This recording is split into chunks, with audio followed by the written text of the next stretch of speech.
Melindo, mukhang ano, hindi sanay. Grabe oh.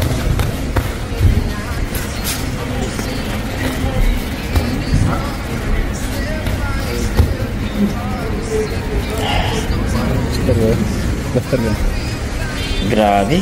Alam mo yung mga idol, no? Si Cuadras Casimero talagang baka aakyat pa ito ng up to 130, no?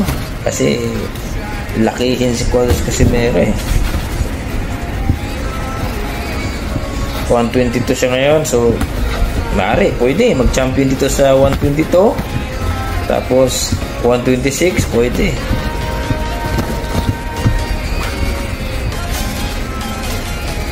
Abang-abang lang po tayo mga idol sa kanyang paparting na laban, kung kailan po ang kanyang